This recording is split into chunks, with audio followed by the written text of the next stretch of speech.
Good morning and welcome to the Media Speaks Live Saturday morning news show. I'm David Lake. I'm joined today in studio by Monarch. Monarch, everybody. Hello. Thanks, Steve. We're also joined online by Kyle Phillips. Kyle, how's it going? Pretty good. Thanks for having me, DLAKE. Awesome. And we are also joined live from the Cedar Crest Motel. Sam DiGangi. Sam. That'd be Seacrest. Greetings, unsettled souls. Welcome to the Saturday edition. The Seacrest. What did I say? The Sea Breeze? I don't know. But supposedly it's awesome and Sam loves it there.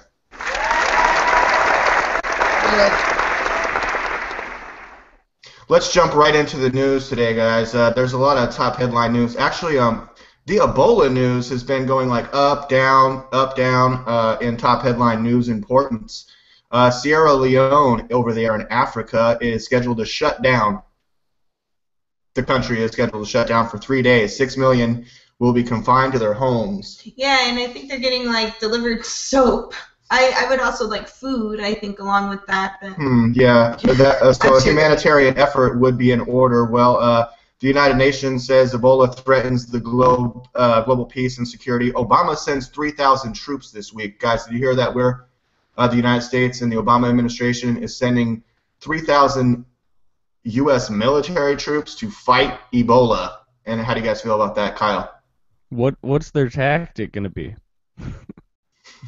They're going to be setting up tents and training medical staff, and I think they said that they're going to be setting up, what was it? I can't remember exactly, but a certain number of tents that can house, I think, like, what is it, 1,700 beds? Yeah, I don't have that.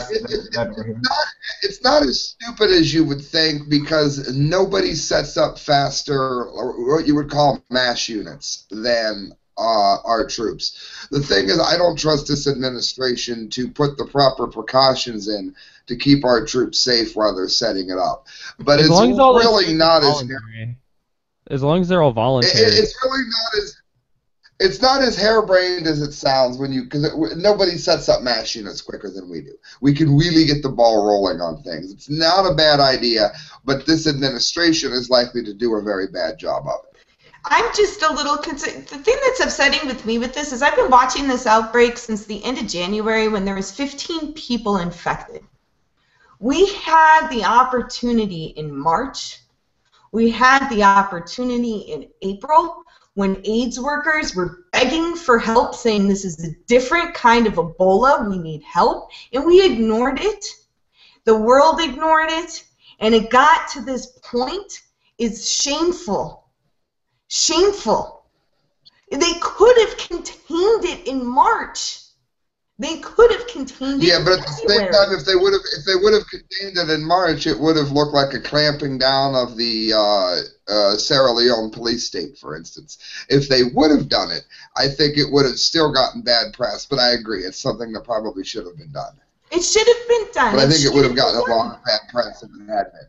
Well, one of the things that's being brought up as we send 3,000 troops over there to Africa is that Africans, their police and military, they generally shoot people for crossing the border or violating a quarantine. And there's people already wondering if that's what we'll be doing there as the United States. And sending our military into a health war that could potentially risk the health of our troops. I would rather have them doing that than like a real war where they're going out shooting people. Like, at least it's like, as much as I don't agree in like interventional, being interventionist, like doing that, like you're not making enemies. You're not like, all you're doing is trying to help. Yeah, like, I don't care. I never consider the interventionalism. I agree. My worry would be though, because there's a lot to gain from Africa. And my worry would be that our troops would go in there for medical reasons and then just never leave. And then they would set up bases in other countries even more so. Yeah, I have a couple concerns, I think, about this whole situation escalating to the point that it is, and the fact that we're sending people over there. It needs to be done, unfortunately, kind of like we created ISIS, and now it needs to be dealt with. It's like this, crisis solution scenario. And what I am concerned about going on in Africa is the testing of Ebola that's been going on since '07, and the fact that there's been another outbreak in the Congo.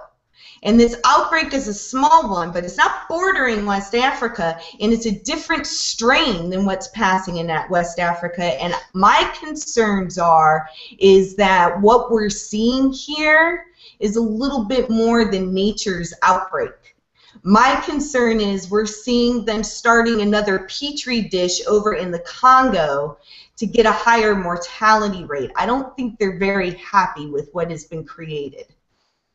And I am saying I do believe this is a bioweapon. I do strongly believe that this Ebola is. And I've been watching it too. It's weird. I'll play devil's advocate that, I mean, the Congo, we are talking about a place where a lot of people, you know, shit where they eat and not too much hand washing or soap and weird rituals like ripping the organs of a dead person out before you bury them with your bare hands. Like, it's a pretty dirty place with a lot of weird animals, like high mortality rate even without disease. I mean, if there's anywhere that is going to come from, that's where it would come from, though, right? Like, well, yes, it originated from that area. That's where the virus was first discovered in the 70s.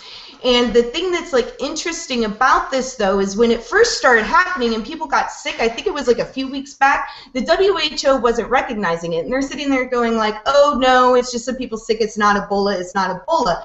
But then they send a team in there, pull them back out, go back in, and these people are dying, and it's a mixture of the Zaire strand with, what is it, the Sudanese strain. So we've got these strains starting to mix up in the Congo for the first time. It's kind of where this little petri dish started. And I think that if we go back looking at, I mean, it's not, we can't hold it past these corporations and military-industrial complex entities to create these bioweapons. We know that they do. We know that they've been sold. Yeah, that's one of our favorite things to do. Yeah, I mean, we can look at SARS, and back when the SARS outbreak, I mean, if you go to, I have a resource here from the National Post in Canada in 2003 of a scientist claiming that it appears to be a mutant strain of the coronavirus with bits of human, cow, and mice viruses scrambled into the genetic code. How is this even happening? If you wanted to take over the minerals in the oil and the potential energy of Africa, you wouldn't want to go ahead and scatter it with the Ebola virus so that nobody wants to work there, because even after the outbreak is over, the stigma is going to remain. If they were wanting to steal the oil, they wouldn't have the Ebola virus. That's why they got the vaccines. That's why Monsanto's backing it and the pharmaceutical companies all on it. It's going to be mandatory vaccinations for anybody that goes over there. They've got, the good thing about a bioweapon is there's always an antidote. You understand? There's always an antidote. If this was nature, be very, very afraid, because nature will always win. The fact that they waited so long to respond to this gives me the impression that this wasn't nature and that it was being controlled and that they do have an antidote. And following the money that's going into it, yeah. But the thing that's scaring me is I think they're prepping it to, I think it's going to go airborne, or if it hasn't already, and they're prepping the public for this. And instead of the public blaming the companies that created this, they're going to blame the mutation.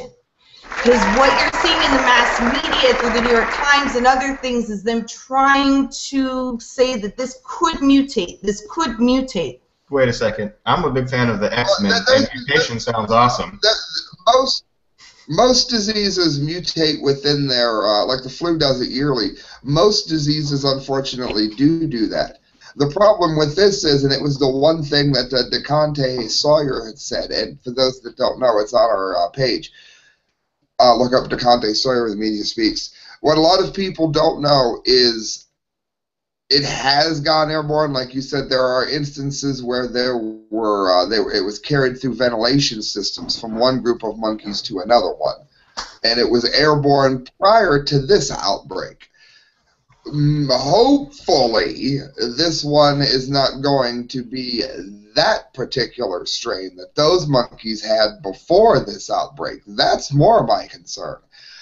Is that they have that we're seeing the outbreak that is airborne. I would rather almost see a mutated one that we can cure, like you said, than see a mutated form that those monkeys had. I forget how many years ago it was, but it was that in the 90s. That was, to me, the most or the late 80s. I think it was 1989 or something that they did that experiment on the monkeys. DLAKE, if there was a strain of Ebola that if you got it, there was a 10% chance you would die, a 10% chance that you might get superhuman abilities, laser vision, claws that come out of your arms, Right. or 80% chance that nothing will happen, it'll just be like a really bad flu. Yeah, well, I'm not sure I understand the question all the way, but I choose the potential X-Men power mutation over just being regular sick. Is that what you mean?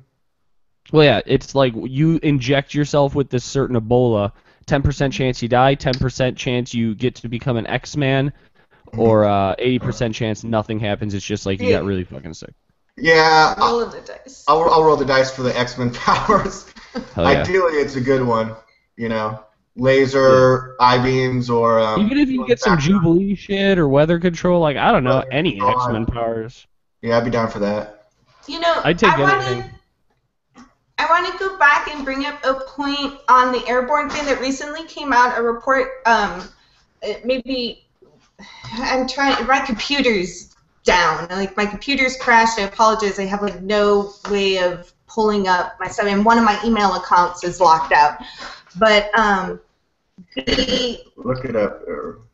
The Army recently, for aerobiological research, put out an article on the potential that, yes, this strain of Ebola is airborne, and the only reason it hasn't really started running with it is because the type of airborne that's being held in the aerosol is not conducive in hot weather. So it can't survive long in the hot, and the virus dies, so it doesn't stay airborne long.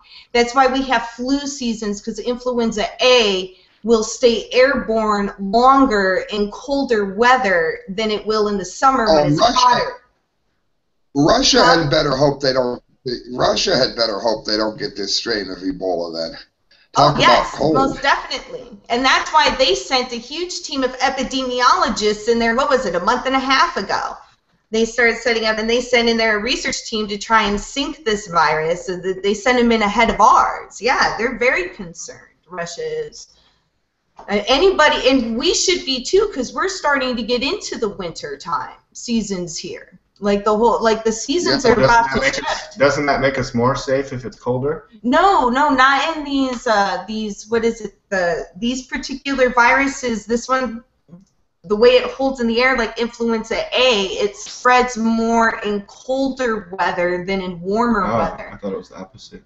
Well, that's why we have flu seasons. I thought it was the opposite, too. I mean, cold environments help keep things sterile, but cold environments can also help keep things alive. Like why you would freeze your samples, your tissue samples, your virus samples. These things are kept in freezers because it keeps them potent. Fire will destroy it. When they want to kill a virus, they incinerate it. Do those like ionic things work? Do those like ionic air filters work? You know what I'm talking about? Those claim to kill viruses, don't they? You need to use, I think, what is it, like the NC 2500s or something? It has to be using like its own filtering its own air. You don't want the outside air. I forget what. So like air recycling thing, something like that. You'd have to look it up. There's a good website actually if you're looking for biohazard suits and gas masks and things like this for really cheap. And weren't you just wearing one the other day? I was. I tried one on. I'm a medium. They're it's called Maine, like the state, MAINE. Maine Surplus Supply, and MaineSurplusSupply.com, and they have like all kinds of gear on there for cheap surplus prices on all kinds of survival gear. It's the overflow from like NATO, or you could shop. You could buy gas masks from Israel, biosuits from Russia, or from here. It's just all the overflow stock. Kyle, does that sound interesting to you? Do you need that? I'm looking up right now. I'm trying to find out if the ionic breeze will kill viruses, because if they will, I'm gonna buy like 50 of those bitches. Yeah, there you go. Sam, you're staying at a hotel. Any fear of disease there? Bed bugs, perhaps? I don't know. AIDS. Absolutely not at this motel. Definitely not. Slightly more concerned, just walking through the crowd. Of course, we go to the amusement park up here. It's Halloween weekends. There's all kind of people crammed together in haunted houses. But I mean, if you don't live your life, then you might as well already have Ebola. I mean, you have to just go out and do your best with it. You take your vitamin. You take vitamin C. Again, Emergen-C doesn't sponsor me. I say it generically. The generic works just as well. But you take your vitamins. You keep yourself as healthy as you can. But you can't hide in your house because there's a super virus on another continent. It's not an option. But yeah, it goes through your mind, to be honest. It does.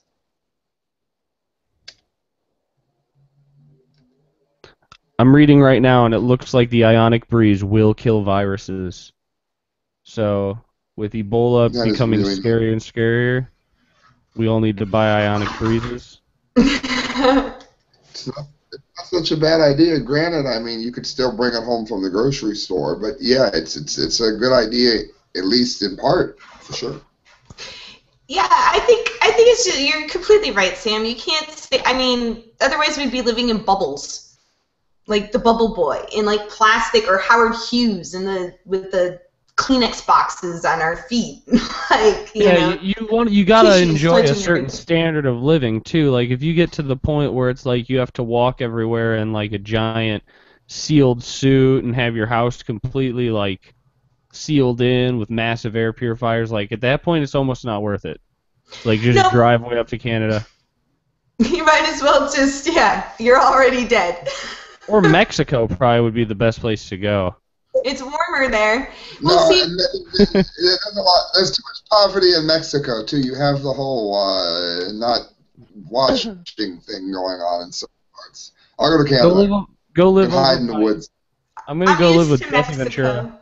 I live right next to Mexico. I'm used to Mexico. I hang out there. I've been down there in July and worked in one of the migrant camps.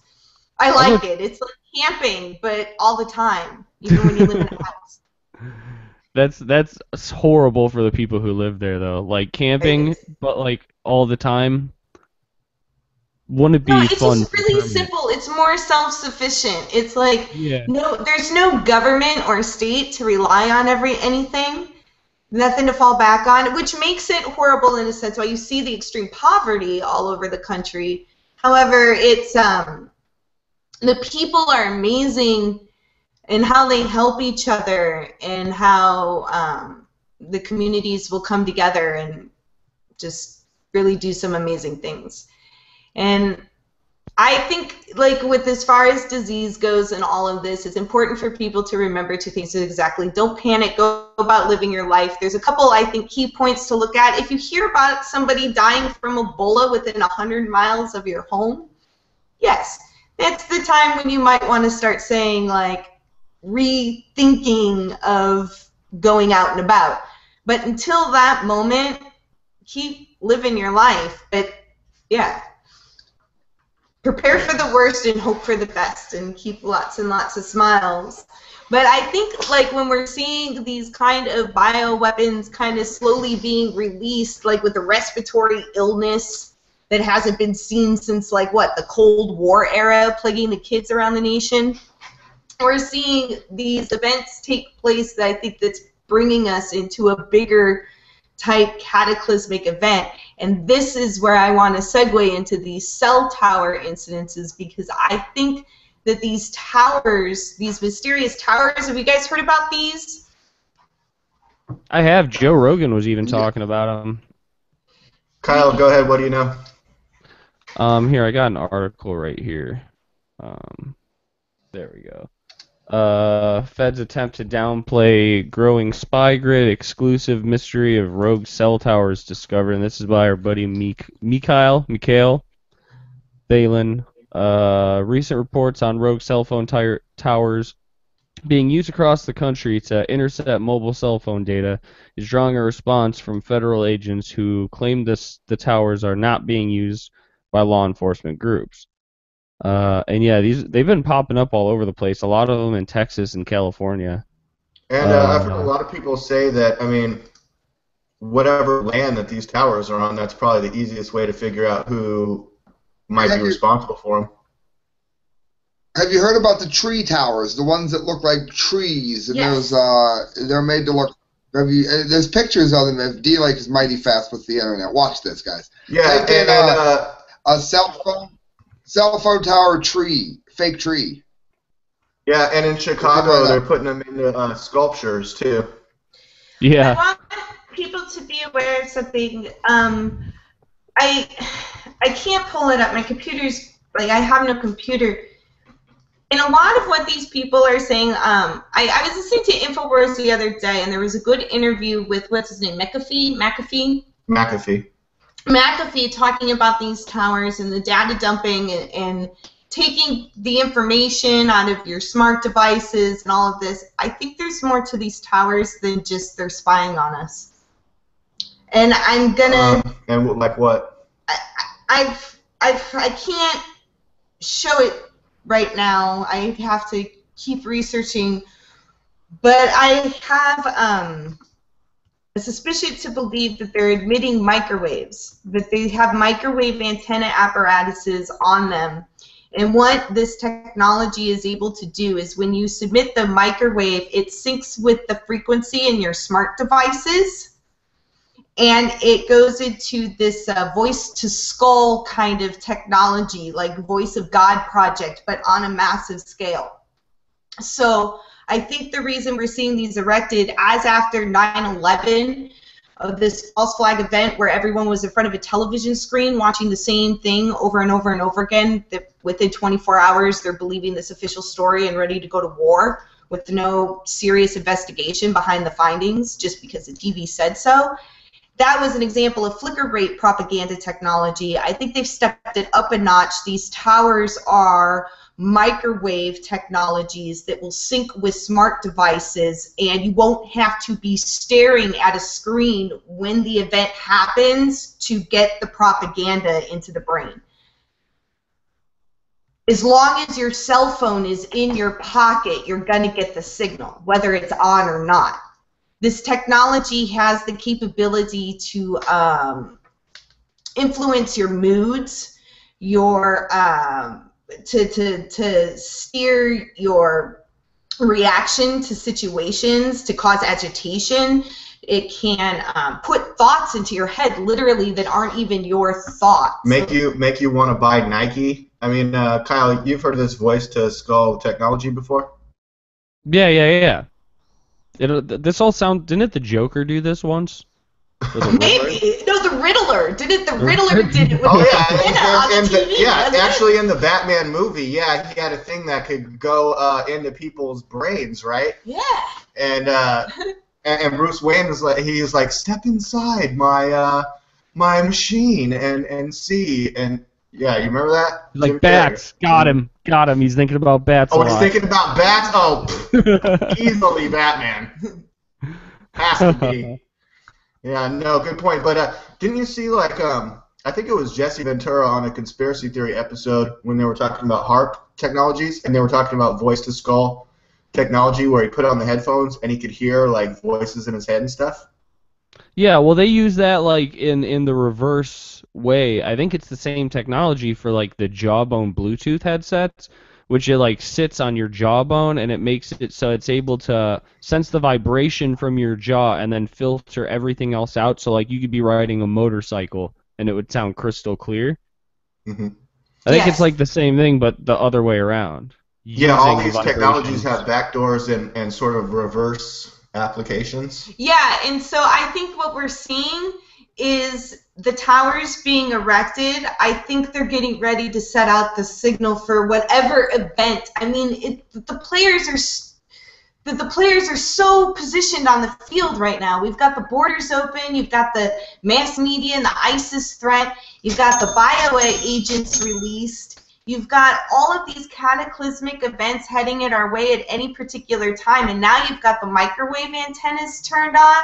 I'm sorry, I think it's almost showtime, and I think whenever it is or whenever it is, this is going to be the propaganda tool in getting the masses to believe the state's solution to the problem they created. Well, how do you guys feel about discussing a potential October surprise? Sam, any thoughts on an October surprise? Former Democratic strategist Bob Eckel. Oh, we have a delay, Sam. Sam, go ahead. Sorry. You're ruining the show, Sam. Usually that happens during presidential elections, but I think it could probably happen in any district that was having elections. What were you thinking? Well, former Democratic strategist Bob Eckel says it'll probably have something to do with national security, some type of national security threat. I don't know if you guys saw yesterday, some guy hopped over the north fence of the White House and ran into the White House, and now the Secret Service is being questioned for their ability to protect the president, who had just left the White House, and they had to get the fuck out of there. Some crazy white guy was they just had a guy a couple storming the Capitol. Out the fence. The White House. This guy got into the White House. Was he screaming Baba Booey? This guy got in. I'm sorry, Sam. Say again. Yes, I believe he was screaming Baba Booey. Sam, go ahead. A couple of days ago, they had a man that jumped a fence, but they caught him before he got in. They had one that got in today. Yeah, he jumped yesterday. I guess he jumped the fence at the White House and made it actually, through the front door. Not much further than that. Wow. Like, did they shoot him? What did they do to him? I imagine you get shot for that. Did they tase him? Let's see if we can find out. I know he was apprehended. And he should have been tased. He wasn't naked. He might have been saying Baba Billy. I'm not. Let's see if we can find the full report. That would make it the best story ever. Update: fence jumper makes it into White House. Let's click the link. And here, why don't we screen share the story while we are checking this out? Share. Sam, while they're doing the screen share, can you go put on a red or pink shirt, please? Yeah, Sam, you didn't get the memo? Oh, wow, I didn't even notice it. We all kind of...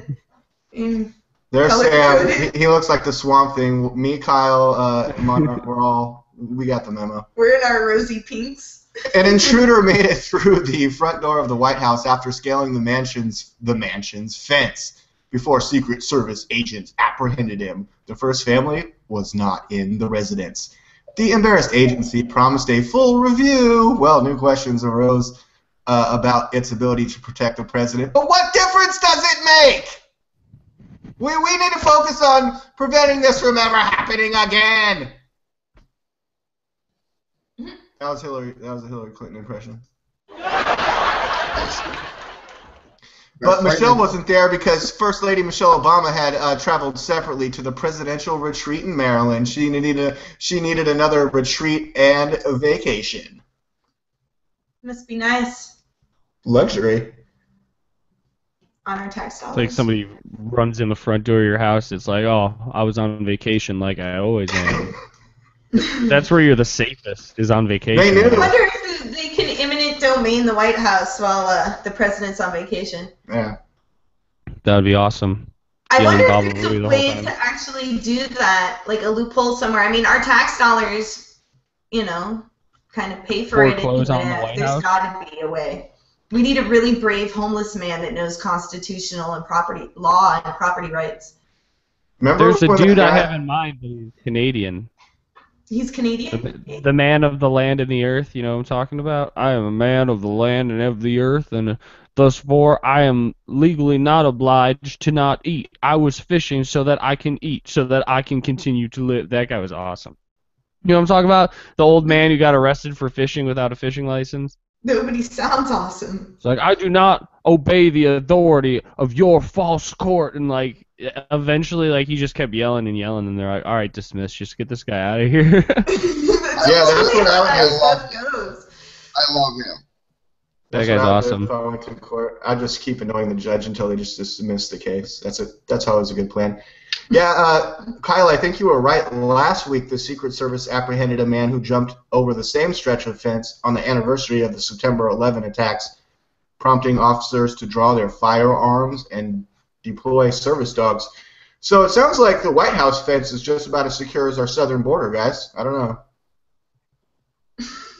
Sounds like it's a. Except for you don't get welfare or any benefits for hopping the White House fence. Attacked by dogs. You get attacked by dogs, maced, tased, and thrown in prison. So What kind of fences are these? Like, I'm trying to think of like any reasonably sized fence. But by the time you got halfway up it, like security would be on your ass. Like, it's not the way they're describing it in this article is like dudes are just kind of fucking like bounding over this white picket fence around the White House. They're doing what do you call it? Parkour, whatever. Parkour, yeah. Yeah, parkour over the fence. That would be a good excuse as long as you have GoPros. GoPros. Yeah. All right. Can we get the GoPro footage from that guy that hopped the fence? Put it on YouTube. All right. Are you guys ready for some science front? Awesome. Is Sam ready? I am ready. Do we have a theme song? Maybe. Oh. It's time to learn some science.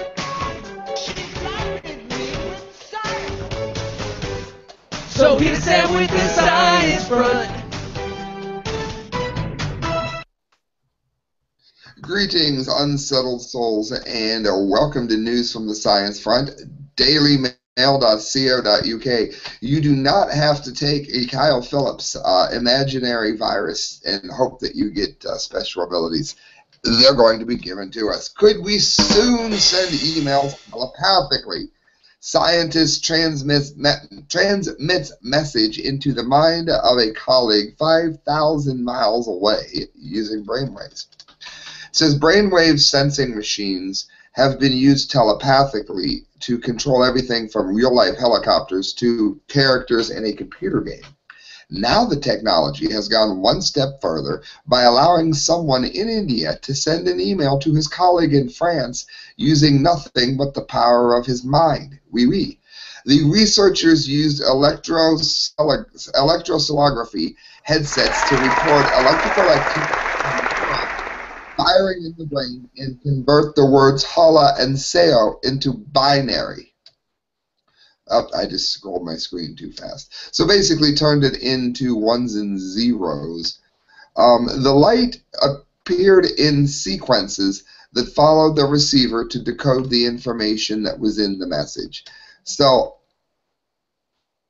it's going to be interesting to see where this goes. It says in EEG, electrical currents in the brain are linked to different thoughts that are then fed into the computer interface. This computer analyzes the signal and controls the action. In the latest study, published by PLOS One, PLOS, researchers decided to replace the computer interface with another brain to receive the signals. In the initial test, the greeting was sent from the volunteer in, I have no idea, it looks like Thiruvananthapuram, India, to Strasbourg, France. Luckily, they didn't have to send their address. Therein, a computer translated the message and then used the electrical stimulation to replant in the receiver's mind. This message appeared in flashes of light in the corner of the vision, and of course, like I mentioned, it was decoded in the light appeared in sequences that allowed the receiver to decode the information. This is interesting. I could see it said we anticipate the computers are in the not-so-distant futures where interact directly with the human in a fluent manner. That's fine as long as you don't end up with, you know, a hacker's dream with this, being able to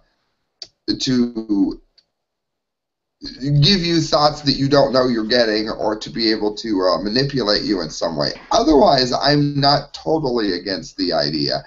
And I'm going to let all of us talk this out here. I'm going to do one more. I'm going to do two real quick because they're kind of short today. The Telegraph, supercluster of galaxies containing Earth identified by scientists. Earth is now considered part of a supercluster of 100,000 galaxies known as Laniakea. This is kind of short, but kind of interesting for those that have been following the quest for life in our universe, particularly within the galaxy that we are in. That galaxy has now been defined a little more clear. Scientists have named a supercluster of galaxies which contain the Milky Way Lanakia. This means everyone on Earth is now an official citizen of Lanakia, which means immeasurable heaven in Hawaiian. The huge cluster measures 500 million light years across, contains 100,000 galaxies, and the mass of a quadrillion suns. I thought it'd be more than that even. Scientists know that galaxies are not distributed randomly, but congregate together in clusters. On the largest scales, galaxies are strung out like pearls, forming glowing filaments. Where these intersect, they produce enormous superclusters of galaxies whose motion is affected by gravity. The Milky Way sits near the edge of one such supercluster, the first to have the size mapped by astronomers. For those following this, did you wonder the same way I did if sitting on the edge has something to do with the fact that we have life? Makes you wonder. Within Lanakia, galaxies flow inwards towards a region called the Great Attractor, the equivalent of a large gravitational valley. So we now know exactly where we are within our galaxy, so that might help us look at other galaxy clusters for places where certain galaxies existing in those realms could have life. And that, friends, is today's news from the science front. Thank you. There. That'll be real easy to edit for you.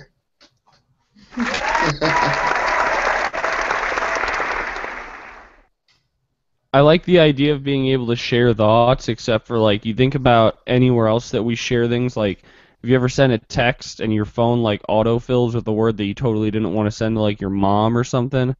Imagine that with, like, brain text. Like, you just be, like, texting somebody, like, hey, you want to go to a movie? But then, like, you start thinking about, you know, BBW porn. And that gets somehow into your message. That would suck. Hey, Sam. I have a question. Yes. With the electronic email or the telepathic emails, does it say anything about which agencies or scientists or how they started to develop this concept? Where it came from? Let me see here. $5 says DARPA. Well, yeah. Well, I'm curious because the technology was developed as easy for me to say. The technology, there it is, was developed as part of a collaboration between the University of Barcelona in Spain, Axelum Robotics in France, Harvard Medical School, and Starab Barcelona in Spain. Are the ones who did this. Meanwhile, in June, University of Oregon researchers unveiled a device that claimed to be able to monitor memories in real time to see what a person is thinking. That one is in the U.S. German scientists showed 7 pilots used mind control to fly a plane with great accuracy as well. The reason why I was asking is because I have this book that I've read. It's Genetic Armageddon, and it was copyrighted in 2010. But in this chapter here called I, Robot, it's talking about these technologies. So, and it's interesting because the one that you were talking about, it sounds like it's this life log project here that was put out by IPTO, the Information Processing Technology Office of DARPA, which is a branch off of DARPA. But it says that it was eliciting proposals to develop an ontology-based subsystem that captures, stores, and makes accessible the flow of one person's experiences and interactions with the world in order to support a broad spectrum of associates, assistants, and other system capabilities. This is quoted from right out of their information pamphlet in DARPA of May of '03. So it looks like they've been chipping brains for quite some time here. Anyway, this is what it's talking about. Voice transactions can be captured through recording telephone calls, voicemail, emails, hard written material. It's like all of this downloads in, and then you can, telepathically send it to who you want. Turn your thoughts into binary code, isn't that right, Sam? It's really hard to speak on, too, because and I mentioned this in other editions of the Science Front, you don't want to end up a technophobe. You don't want to end up somebody that never takes any vaccine under any circumstances. I can't remember the last one I took, but I can't remember the last time I thought it would be worth it. We need to remember it's not the vaccines that are usually bad, it's what is in them. And we don't want to end up doing the same thing with science, where we want to end up so unbelievably afraid of everything that we end up almost living our lives like Amish people. So you have to, I think, guard yourself against that, and you have to monitor how it's implemented. But I think if you're not careful, you'll end up afraid of all scientific progress. So it's a balancing act, and where the middle of that is, I wish we all knew. I wish more people cared, because if more people cared, then the safeguards would be implemented as well. Sure. I don't want my brain chipped. You don't want your brain chipped? Ladies and gentlemen, the questions and answers are enabled today. I should have mentioned that closer to the beginning of the show. But Save America's Liberty, who we know is a big fan of the show, great to hear from Don. He says, ISIS testing the White House defenses. I think he's probably referring to the White House fence jumpers. And didn't I have a picture? Oh, if that's the case, they probably let him go through just to come on in. Yeah, come on, try it. Yeah, we're easy, and then get you. Yeah, because I'm sorry, I don't want to go on record for saying Obama's this great, intelligent person, but I would like to think that we had the technology to have stopped this when Reagan was in office. So I highly doubt he wasn't seen by anyone. Unless he was a ninja, and then according to that, I guess dressed in green. I guess if you were dressed in green there, you'd never be seen, would you? Right, yeah. With the lawn. So Sam. Look, for those of you on podcast, I'm looking at. That's why Sam wore green today instead of conforming to the color code that we've already established. I'm coming. Kyle. I'm coming. Kyle, great shirt you're wearing today. Kyle, just for you, here's pictures of what the White House fence looks like. You could do it with a stick, like pole vault style. Totally get over that bitch. If you were like really, really motivated. This is what happens right here when you get too close. Mother.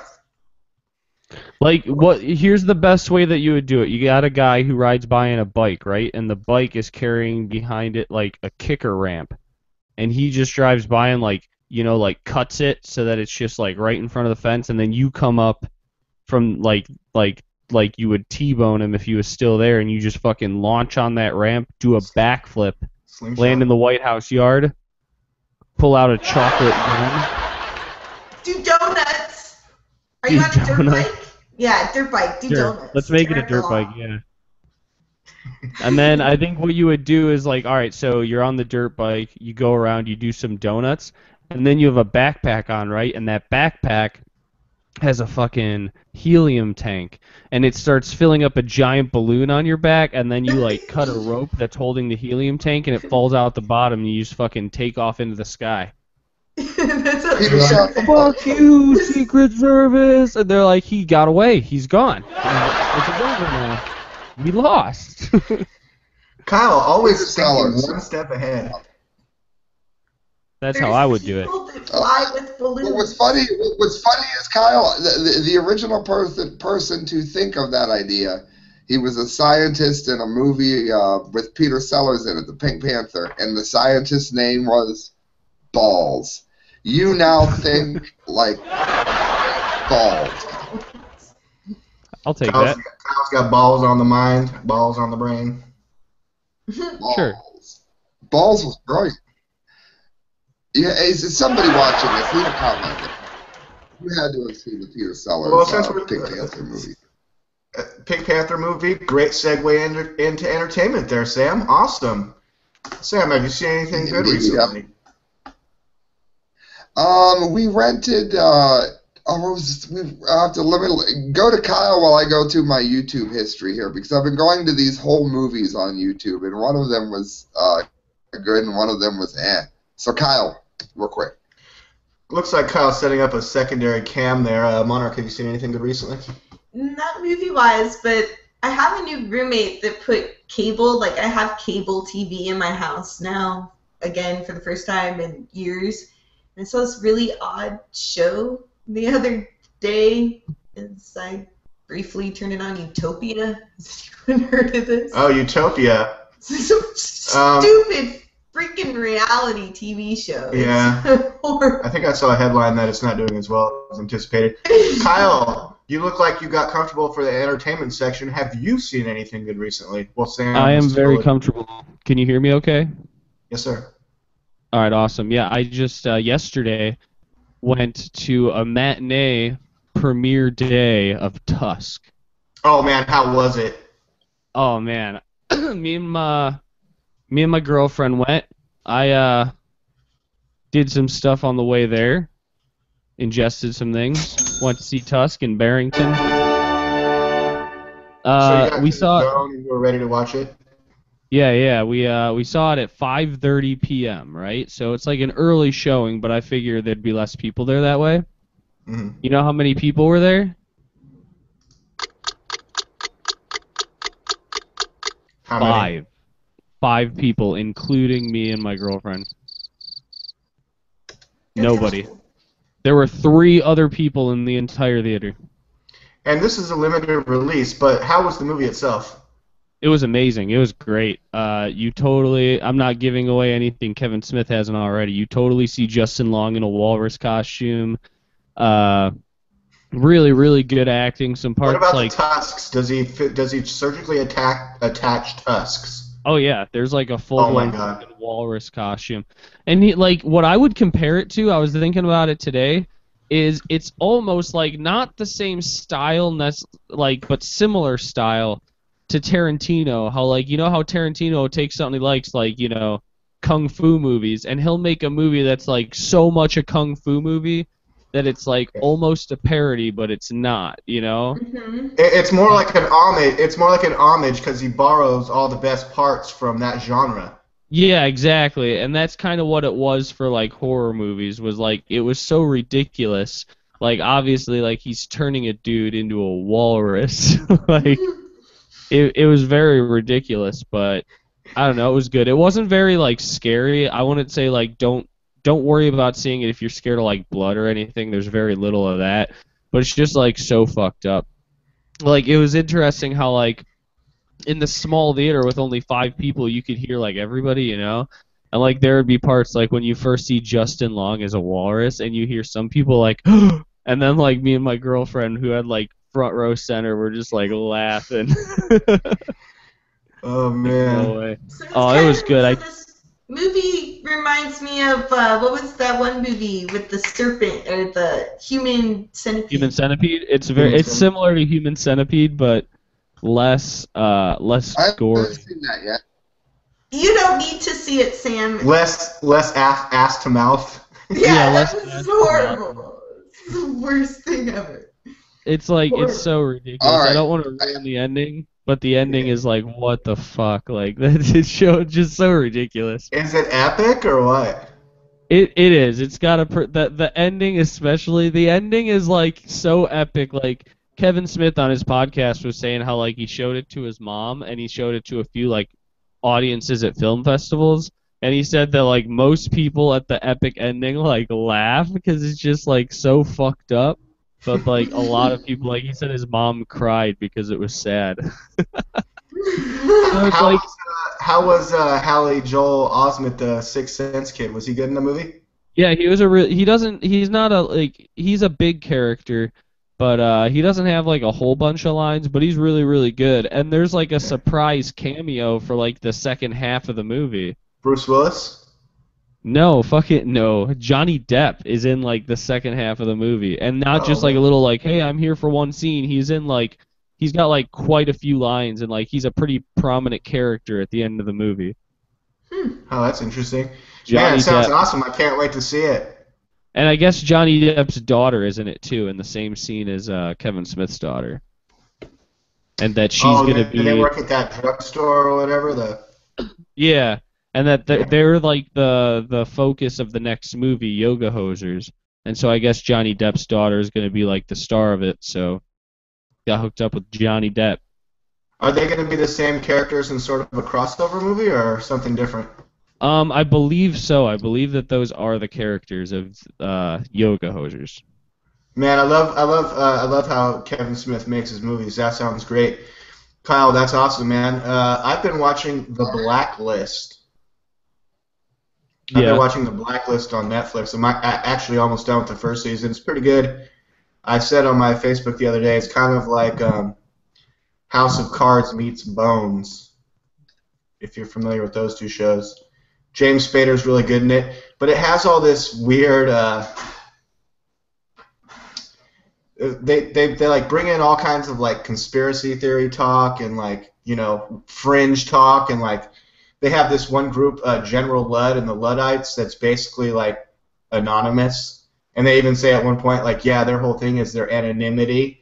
And they wear a red mask that's basically a mask like a Guy Fawkes mask, but it's different. And they're economic terrorists that are trying to like shut down a seaport to like, yeah, it's pretty crazy.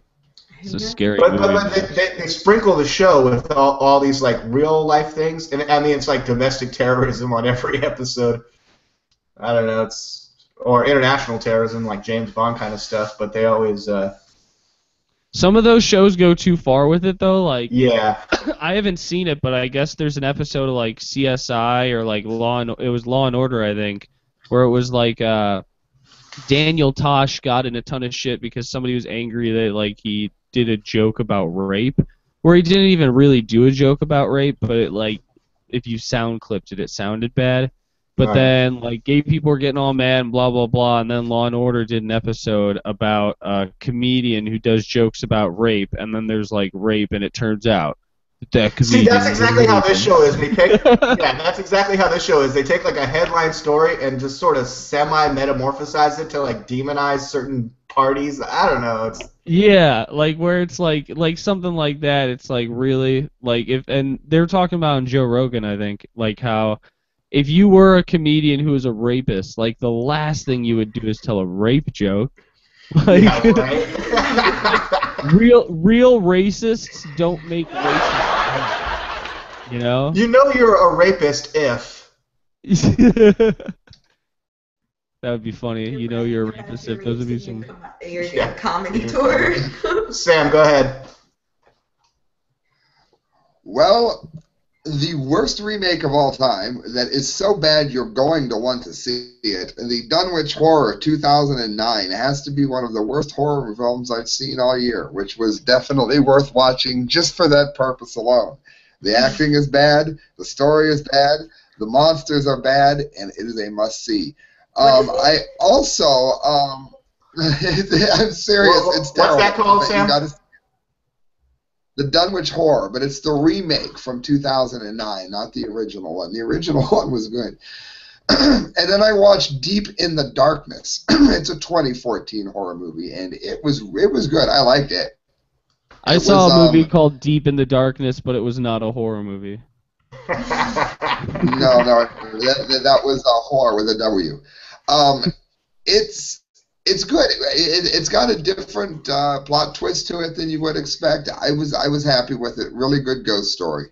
And then I watched a really the worst judge in all of judging history, this Sharia judge. It's called Sharia in Nigeria. It's a documentary from 3 years ago.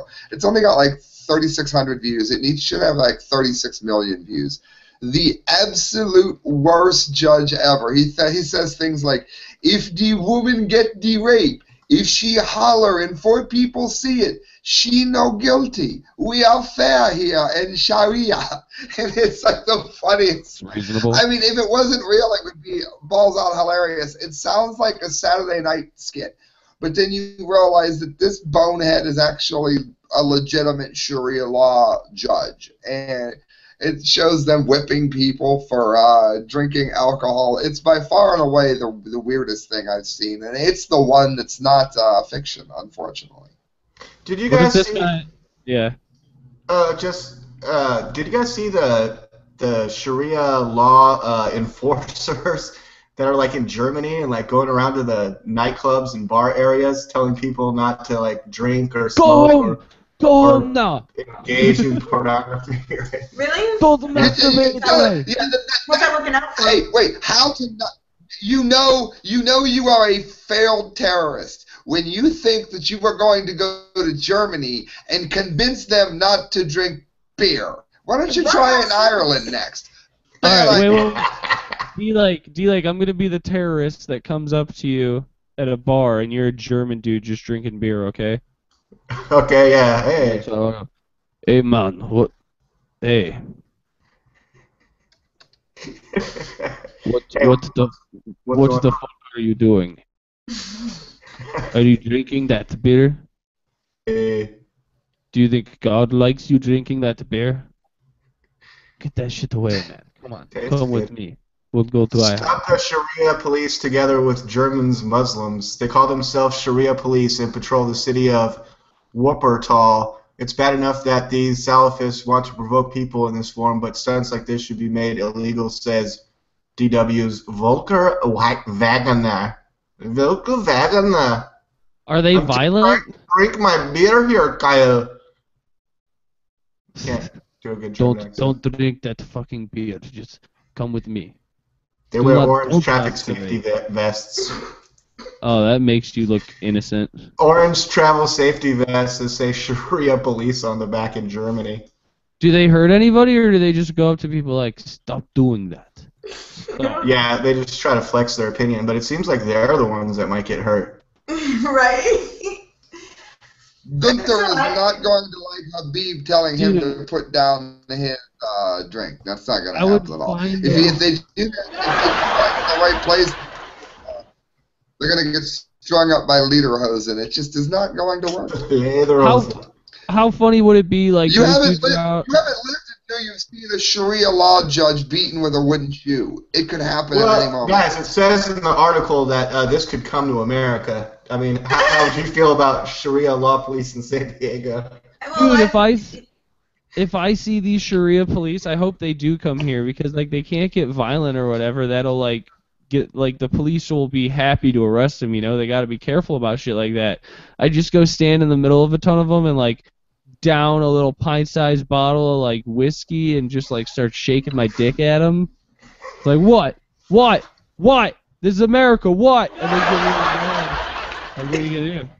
They remind me, like, I remember back in the 90s, like, up in San Francisco, there were these people that would wear these yellow vests, and I forgot what they were called. It was something like Guardians of the Street, or I don't know, and they would do things like that, and, like, walk around, and if they saw somebody, like, smoking a joint in Golden Gate Park, it was like, God doesn't want you to do that, and they'd, like, call him out, or they were, like, the Sharia police, but in San Francisco. In San Francisco, and they weren't Sharian. I mean, are these guys like Hell's Angels or Guardian Angels or something? I don't know what they were. They were like these volunteer, like people like this that wore little vests and said, "Then we're nosy. Want to tell everyone what to do." I want to start an opposite group of that wears like black vests and goes around wherever those dudes are and just like sneaks people like joints and little airplane-sized bottles of liquor. And pornography. Okay, pornography. Oh yeah, giving them Playboys and stuff, and just all of a sudden everybody's drunk and high and reading porn, and oh, that would be great. What are they gonna do? Infidels. Bunch of infidels. Yeah, it'd be a bad scene if the Sharia police rolled up on that scene. Hey guys, what do you think? It's been a pretty great show. I'm David Lake, DLAKE for PREZ. Today I was joined by Monarch in studio, Kyle Phillips out there in Illinois, Sam DiGangi at the Seacrest Motel. Mm-hmm. Is that right, Sam? And Sam, are you hitting up those roller coasters this weekend, or what's going on? You going to the park? roller coasters and haunted houses all weekend. We're at Cedar Point, and since D-Lake was kind enough to mention it, if you are coming to Cedar Point, don't spend a fortune. Go to the Seacrest Motel and tell Vicky Sam sent you from TCV. You're going to save a fortune when you come. Haunted houses, D-Lake calling my name. Haunted houses. Halloween's coming up. October surprise could be coming. We talked about that. We discussed Ebola, the mystery cell towers, Sam Science News, which, Sam, are you receiving this message right now? Yes, I am. Feel like you did great. Wow, she was, but you were right. I'm thinking really hard, Sam. All right, everybody have a great day. Kyle, wrap us up real quick where people can find us. I am Akbar. I do not want you to masturbate. Do not masturbate. Do not drink beer. I do not like beer. Find me at alqaida.org. You can find us at themediaspeaks.com, at The Media Speaks on Twitter, The Media Speaks on Facebook, The Media Speaks DOT.com on YouTube, David Lake on YouTube, The Media's here on YouTube, Constant Justice, and Correct Views. Just go on the internet, whether it be on a phone or a computer, whether it be voice activated or you have to type in, just hit that little button with the microphone and just be like, The Media Speaks, and it'll pull something up. Like, if you can't handle that, then we don't even want you listening. And you can listen on iTunes and Stitcher. But again, if you can't even just yell The Media Speaks at Siri, you have a problem. Siri, Media Speaks! Accessing themediaspeaks.com. All right, everybody, have a great day. Peace out.